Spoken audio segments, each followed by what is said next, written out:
del proyecto de ley que acaba de ser debatido.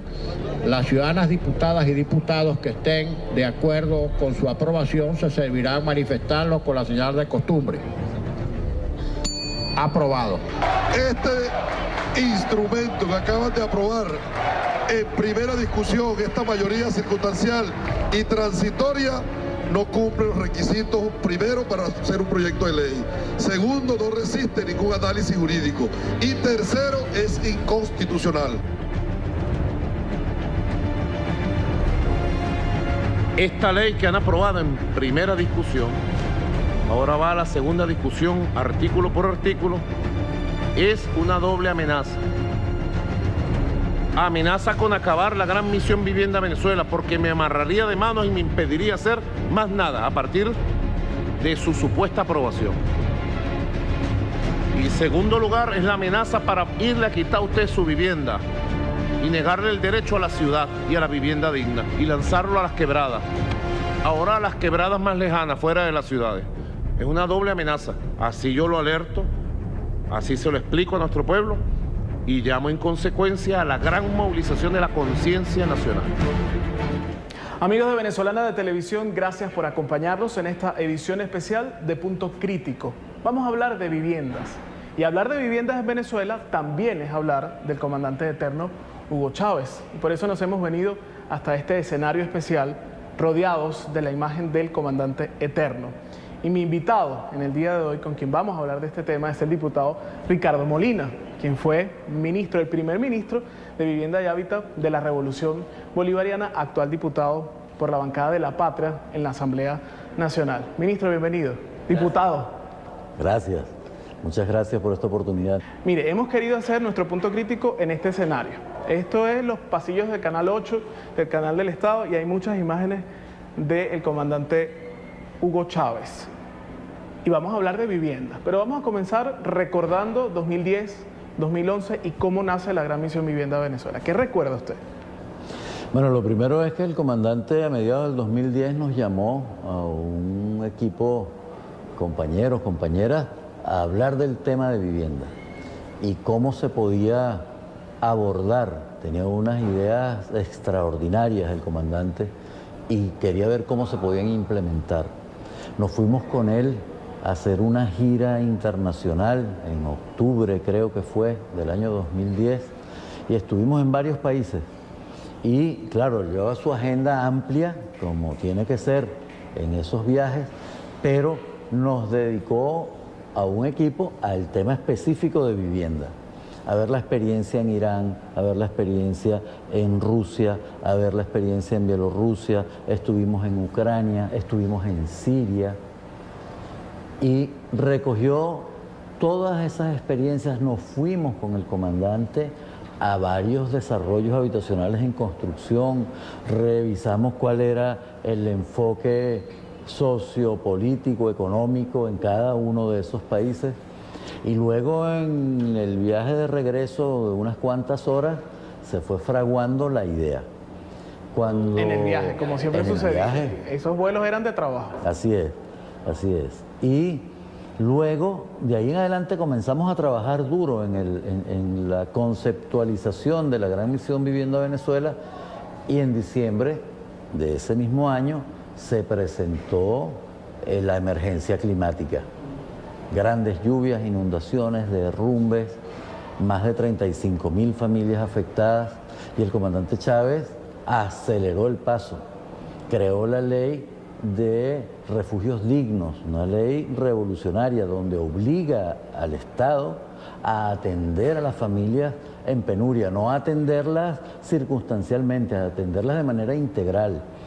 35.000 familias, 147.000 personas, un poco más de 147.000 personas fueron atendidas y debemos recordar, alojadas en los espacios de la Cancillería, por ejemplo, el hoy presidente Nicolás Maduro, nuestro hermano valiente presidente obrero que está aquí conduciendo la revolución, en ese momento canciller, alojó familias en la Cancillería y así en Miraflores el presidente dio el primer ejemplo y todos. Bueno, esas familias tenían que obtener viviendas en un tiempo perentorio. Aceleró el comandante la creación de la Gran Misión Vivienda Venezuela, y una cosa que estaba prevista para lanzarla en junio, julio de ese año, decide lanzarla en abril. Ahora, ¿cuál era la diferencia entre ese proyecto que estaban haciendo, llamado Misión Vivienda Venezuela, y las soluciones habitacionales que ofrecía la Cuarta República? Fíjate, básicamente una camisa de fuerza legal. El Estado, el gobierno y el pueblo no tenían acceso a los terrenos, porque cualquier terreno en una ciudad era inaccesible.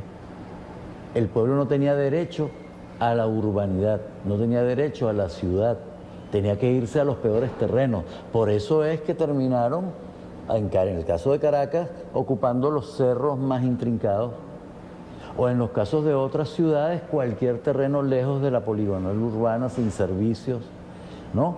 Porque no podían acceder a un terreno, no sé, en Caracas, en la Avenida Libertador, por ejemplo. Bueno, el comandante creó las leyes, la Ley Orgánica de Emergencia para Terrenos y Viviendas, la Ley de Justiprecio para los inmuebles en la Gran Misión Vivienda Venezuela, para vencer esos obstáculos legales y poder obtener terrenos a precio justo en las mejores condiciones. Y además creó también en ese estamento legal la ley de propiedad, del régimen de propiedad para las viviendas de la Gran Misión Vivienda Venezuela, que es el que se ha venido aplicando. Fue un trabajo muy intenso donde participó mucha gente. El movimiento popular participó con sus propuestas.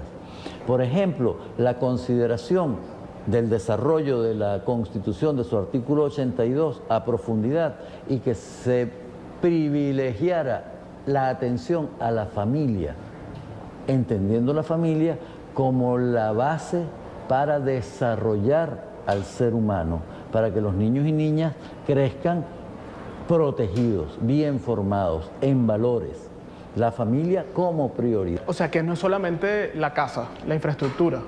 No, claro, la casa es un bien material, pero que sirve para desarrollar el espíritu, para fundar el hogar, para que la familia crezca en un sitio seguro, sano, higiénico, como lo dice la Constitución y como se ha venido desarrollando en el marco de la Gran Misión Vivienda Venezuela. El comandante Chávez a eso lo preocupaba mucho en todos los planteamientos, en el planteamiento de la accesibilidad a los terrenos, el planteamiento financiero, el planteamiento de las tecnologías constructivas, el planteamiento del diseño urbano. El comandante siempre nos obligó, nos indujo, nos recomendó, observaba que permanentemente pusiéramos a la familia en primer lugar. Que en el urbanismo caben más viviendas, cónchale, pero no van a vivir cómodos. No vamos a hacer lo que hizo el hijo de Rafael Caldera, haciendo ranchos y disfrazándolos de soluciones habitacionales. Siempre el ser humano, la familia en primer lugar. Ahora, usted hablaba ayer de 61 mil millones de dólares que se han invertido hasta 66 mil millones de dólares. 66 mil millones de dólares. Y estamos hablando que ya superamos la meta de 1 millón de viviendas hasta el 2016. Sí. Y todo eso suena muy bien, pero ahora desde la Asamblea Nacional se habla de un proyecto de ley de otorgamiento de títulos a propiedad a beneficiarios. Y por ahí uno escucha, bueno, pero ¿cuál es el problema? ¿Cuál es el problema con esa ley? Que ya se aprobó en primera discusión. ¿Cuál es el problema? Fíjate, primer problema, la pretensión de engaño. Yo llamo a esa ley la ley disfraz, que en realidad es una ley de expropiación al pueblo. Una ley que, con ese nombre, primero que es un refrito, porque ya existe la Ley Orgánica de Emergencia para Terrenos y Vivienda y la Ley del Régimen de Propiedad para las Viviendas de la Gran Misión Vivienda Venezuela. Pero bajo ese nombre lo que en realidad ocultan es que quieren mercantilizar la vivienda, que quieren que a aquellas personas que en justicia, con la aplicación de la Constitución, con la prevalencia de la protección a la familia y con las leyes que creó el comandante Chávez, pudieran adquirir una vivienda a precio justo a aquellas personas que se le compraron terrenos pagándoles a precio justo. Ahora esas personas puedan venir con la aprobación de esta ley y exigir que se les paguen lo que ellos aspiran. Mire, diputado, le propongo hacer una pausa, pero también le propongo que al regreso vayamos a revisar algunos de esos artículos y usted demuestre por qué esa ley atenta contra la Constitución, contra los derechos humanos y contra el derecho que tienen los venezolanos y las venezolanas a tener una vivienda digna. Vamos a hacer una pausa en este punto crítico especial conversando con el diputado Ricardo Molina. Ustedes no se aparten, ya venimos con más. Amigos, gracias por continuar con nosotros. Este es un punto crítico especial, hoy conversando con el diputado Ricardo Molina sobre el tema de la vivienda. En el segmento anterior hablábamos de esta ley que se aprobó en primera discusión en la Asamblea Nacional que propone otorgar títulos de propiedad. Bueno, y el diputado que la propone es Julio Borges, el mismo que en su oportunidad dijo lo de la ley Maqueta, pero que además apoyó un desprestigio de la misión Vivienda Venezuela diciendo que era una mala infraestructura, que allí lo que vivían eran delincuentes y que si en la zona donde usted vivía se construía un urbanismo, bueno, eso iba a perder valor y calidad de vida. Pero bueno, vamos a desnudar un poco este proyecto de ley. Sí, fíjate, en su articulado nosotros podemos ver varias cosas. La primera, el primer artículo dice: la presente ley tiene por objeto regularizar el otorgamiento de la titularidad del derecho de propiedad plena a los beneficiarios de unidades de viviendas construidas en el marco de la Gran Misión Vivienda Venezuela. Eso es un perogrullo, porque ya esto está fundamentado en la ley de propiedad vigente, en la ley del régimen de propiedad. Luego, dice en el artículo 2, el Estado, atendiendo al cometido impuesto en el artículo 82 de la Constitución, hará mecanismos establecidos, tanto en esta ley como en otros instrumentos normativos vigentes, a fin de disponer lo necesario para que tanto quienes hayan sido beneficiados con la adjudicación de unidades habitacionales construidas en el marco de la Gran Misión, como de aquellos que lo sean en futuro, sean titulares plenos y efectivos del derecho de propiedad sobre las unidades que les sean adjudicadas y a obtener la protocolización de documentos. Redunda con el primer artículo y redunda con la ley existente, porque eso se viene haciendo. El artículo 3 le da la competencia al Estado para otorgar la propiedad, para garantizar la protocolización, que es cosas que se vienen haciendo, y un punto 3 en ese artículo: diseñar y poner en práctica modalidades de intercambio de bienes y servicios e instrumentos financieros que puedan ser utilizados en las transacciones relacionadas con los pagos destinados a honrar la justa indemnización que deba ser entregada a las personas naturales o jurídicas de carácter privado por la adquisición de terrenos o inmuebles destinados a la construcción de viviendas en el marco de la presente ley. ¿Eso qué significa? Como ellos están presumiendo que con la aprobación de esta ley los terrenos volverán a tener valor de mercado, no el valor justo que tiene ahora gracias a las leyes de Chávez, entonces ahora ellos están preparando el terreno y van a decir: ese terreno que usted me pagó por 100 bolívares ahora vale 1 millón. Y como saben que tenemos un problema económico y no habrá plata, no va a haber plata para pagar lo que ellos aspiran, no va a haber dinero para pagarlo porque no alcanza el dinero con su avidez. Entonces ellos plantean crear instrumentos financieros. Un instrumento financiero, por ejemplo, es decir: Pedro, tú que nos vendiste el terreno barato, te estafamos. ¿Cuánto es que tú quieres por ese terreno? Entonces tú me vas a decir lo que a ti se te ocurra y yo te voy a decir: no tengo plata, pero te puedo pagar con unas acciones de Cantebé, ¿te gusta? O te puedo pagar con unas acciones de PDVSA o de Sidor, o te puedo entregar una parte de Lácteos Los Andes, ¿te gusta? A cambio de tu terreno. Eso es lo que ellos están preparando con este artículo. Porque además supongo que el precio del terreno lo van a establecer al mercado paralelo. Claro, claro. Y además aprovecharían este mecanismo legal para volver a la privatización de una cantidad de empresas, de unidades de producción nacionales que ahora sirven al pueblo y los pondrían al servicio de la burguesía, ¿no? Luego, en el artículo 4... viene uno de los temas más complejos. Los ciudadanos que resulten propietarios tienen derecho a ser titulares plenos del derecho de propiedad privada e individual. Desaparecen el derecho y la propiedad familiar. Ponen otra vez el individualismo por encima de lo familiar. Y justamente es una de las bases del capitalismo. el individualismo, que cada quien se preocupe por salvarse él. Si yo puedo engañar a mi mamá y vender la casa para quitarle unos reales, lo hago. En el capitalismo es así. Y hay miles de historias tristes donde eso ha ocurrido, donde padres irresponsables han dejado a sus hijos en la calle porque ven la casa no como el hogar de sus hijos, sino como una mercancía. Bueno, la Constitución en el artículo 82 establece el derecho y la prevalencia de la protección a la familia. Ellos aquí están pretendiendo que sea el derecho individual y desaparecen la propiedad familiar. Luego hay un artículo que dice, ya te lo voy a leer, son de los más graves, todavía no hemos visto lo más grave.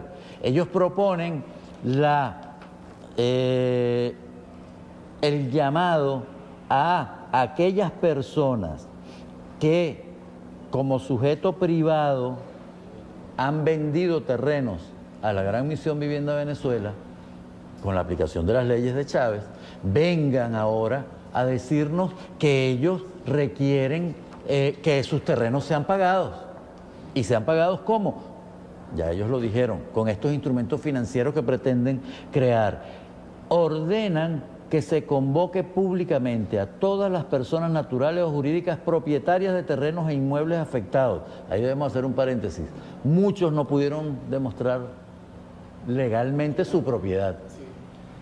Bueno, ellos los están llamando a quienes se crean propietarios, vengan, sobre los cuales se hayan ejecutado o se estén ejecutando proyectos habitacionales en el marco de la Gran Misión Vivienda Venezuela, a participar en un proceso de negociación destinado a explorar la posibilidad de alcanzar un arreglo amigable. Es decir, te voy a pagar lo que tú quieras, no lo que te merezcas, no lo que sea justo. Ahora, vamos a poner un ejemplo para que la gente entienda. Aquí mismo, en la Avenida Libertador en Caracas, un terreno que antes era un estacionamiento, que no se pudo demostrar la propiedad formal de quien decía la tenía. Allí se construyó un edificio y ahí viven 200 familias. Ahora, el pretendido dueño va a venir y decir, ese terreno es mío y yo exijo que me paguen, no sé, lo que él quiera, 500 millones de bolívares. Entonces los propietarios que ocupan esos apartamentos, con esta ley, les van a decir, mire, usted pagó 400.000 bolívares por este apartamento, pero resulta que ahora va a tener que pagar 5 millones, porque el terreno vale mucho más de lo que este gobierno irresponsable dijo. Entonces la familia se va a asustar, ¿de dónde voy a pagar? No, no te preocupes, este banco te lo financia, no hay ningún problema, nosotros tenemos todo resuelto.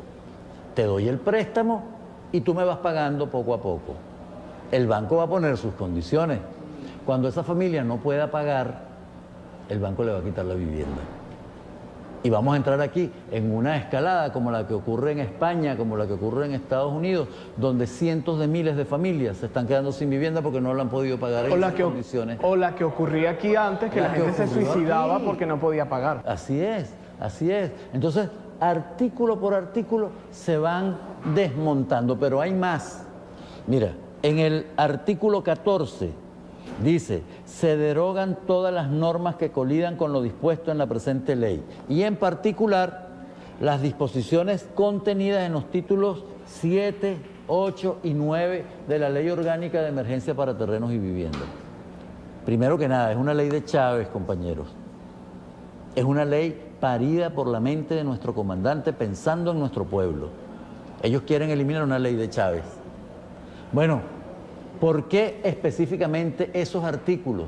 Porque son los artículos que permiten decretar áreas a vivir, porque son los artículos que permiten regular los costos de los terrenos, para eliminar la accesibilidad a los terrenos. Luego, el decreto con rango, valor y fuerza de ley para la determinación del justiprecio de inmuebles en los casos de expropiación de emergencia con fines de poblamiento y habitabilidad. Esa ley se la vuelan completica. Una ley de Chávez, pensada por Chávez, parida por Chávez para beneficiar al pueblo. Bueno, ellos eliminan la ley de justiprecio de terrenos, aquí en esta ley. Y entonces un terreno por el que usted pagó 20.000 bolívares, ahora le van a decir, mire, discúlpenos, pero le hace la ley le hace la ley. No son 20.000, compañeros, son 200 millones. Mire, diputado, y pensar que todas estas cosas formaron parte de la campaña electoral. ¿Se acuerda aquella campaña de la pesadilla? Sí. Y la gente decía que exagerado, eso no va a pasar nunca. Y ver que esta pesadilla pudiera convertirse en una realidad, tiene a la gente muy preocupada en la calle, y precisamente lo invito a que veamos la opinión de la gente cuando le preguntamos acerca de lo que está sucediendo en la Asamblea Nacional con respecto al tema de la vivienda. Escuchemos. Que el Estado le está dando pagar una cuota mínima, dependiendo del sueldo que tú tengas. Si te vienen a imponer eso, si privatizan la Gran Misión Vivienda, entonces ellos van a poner el monto que tú tienes que cancelar. Aparte de eso, tu apartamento pagas a la banca privada. Entonces te lo pueden invadir, quitar, si tú te atrasas con una cuota. Detrás de eso seguramente se esconde una cuota balón, volver al pasado, y creo que es muy arriesgado para esta asamblea opositora que tenemos actualmente jugar con la memoria del pueblo, con la memoria histórica. Y aquí sí van a tocar la vivienda de la gente, van a recordar que era la Cuarta República, donde se construyeron solo 300.000 viviendas en todos los años que estuvieron en el poder, y donde se relegaron a los barrios y a los cerros cantidades enormes de población que venía a trabajar a Caracas. Pareciera que les diera como rabia de que uno pueda tener su vivienda y estar feliz, ¿será? Y esto llegará a suceder que esta gente de la Asamblea Nacional, de la derecha venezolana, nos quieren subir los montos de los apartamentos. Pues yo creo que todos deberíamos de salir, todas las personas de Misión Vivienda y no nada más de este urbanismo, deberíamos de salir en contra de ellos. Bien, la opinión de la gente en la calle con respecto al tema de la vivienda. Ricardo Molina, diputado, nos acompaña. Decía yo antes de darle paso a las encuestas, recuerda estas campañas electorales en donde le decíamos a la gente, esto es lo que quiere la derecha, esto es lo que quiere hacer la ultraderecha en nuestro país, de llegar a tomar la Asamblea Nacional, y desprestigiaron esas campañas. La diferencia de eso, cuando sale en estos días un sonido de un diputado que dice, bueno, lo de nosotros era marketing político. Bueno, fíjate, porque ellos viven del engaño, ellos viven de la ignorancia. Bolívar nos han dominado más por la ignorancia que por la fuerza. Nosotros tenemos que conocer nuestro estamento legal. Tenemos que leer nuestras leyes revolucionarias y saber que con esas reglas de juego es que podemos seguir avanzando para que no nos caigan a mentiras. La gente cayó en el engaño. Vas a recibir tu propiedad y vas a subir de estatus social como individuo. Y la gente se lo creyó. Ahora, con lo que acabamos de ver, quienes viven en una vivienda de la Gran Misión Vivienda de Venezuela están preocupados, y con razón. Quien vive en una vivienda de la Gran Misión Vivienda de Venezuela, preocúpese, porque aquello que le dijimos nosotros que usted iba a pagar por su vivienda, ahora pudiera ser que no. Con esta ley le van a decir, mire, no eran 500.000, eran 5 millones. Así como la campaña que ellos tildaron de exagerada, igualito, para allá vamos. Para allá vamos. No, yo pago 2.000 bolívares mensual. Eso es muy poquito, usted tiene que pagar 18.000. No tengo. Devuélvame la casa. O sea que se está cumpliendo esa oferta, a diferencia de ellos que dijeron que iban a acabar con las colas y no lo hicieron. Así es, así es. Bueno, nosotros lo advertimos, pero ahora que estamos en este trance y que esa pesadilla ellos intentarán que se haga realidad, miren, fíjense ustedes, y es una reflexión cortica, el comandante Chávez generó las condiciones para que nuestros sueños se hicieran realidad, para que aquellos que soñaban con tener casa propia para sus hijos la pudieran tener. Gracias a Chávez, a la Constitución, a las leyes revolucionarias, esos sueños se han ido haciendo realidad. Bueno, nosotros no vamos a permitir que las pesadillas que ellos están proponiendo se hagan realidad. No lo vamos a permitir. Por eso estamos convocando a unas asambleas en todo el territorio nacional, donde quiera que haya un urbanismo, un conjunto de viviendas construidas por la Gran Misión Vivienda de Venezuela, estamos desplegados, el Bloque de la Patria, los diputados y diputadas, los legisladores en los estados, los concejales y concejalas en los municipios, los voceros y voceras de los parlamentos comunales, todas y todos a explicar bien nuestras leyes y la ley disfraz, la ley estafa, la ley de expropiación al pueblo que está proponiendo la contrarrevolución. Este sábado a las 11 de la mañana en todo el territorio nacional. Y el martes a las 10 de la mañana nos vamos a concentrar en los alrededores de la Asamblea Nacional, todo el pueblo de Caracas, de Vargas, de Miranda. Invitamos a los compañeros y compañeras de Viviendo Venezolanos, pobladores de Maracay, del estado de Aragua, de Carabobo, que nos acompañen para exigirle a la Asamblea Nacional que en esta etapa, entre la primera y la segunda discusión, tiene que haber una discusión popular. Tiene que haber legislación en la calle, el parlamento de calle, que la gente conozca artículo por artículo y que discutamos y que contrastemos nuestra verdad, que ha venido haciendo realidad los sueños, contra esta propuesta grosera que pretende hacer realidad una pesadilla. Diputado, se nos ha acabado el tiempo, pero yo quiero agradecerle por haber venido, por haber estado en este punto crítico especial y desearle mucho éxito en esta batalla. Gracias, muchas gracias. Vamos a la batalla. Diputado Ricardo Molina, diputado de la Asamblea Nacional, compartiendo con nosotros en este punto crítico. A ustedes también, muchísimas gracias por habernos acompañado. Sigan en sintonía de Venezolana de Televisión.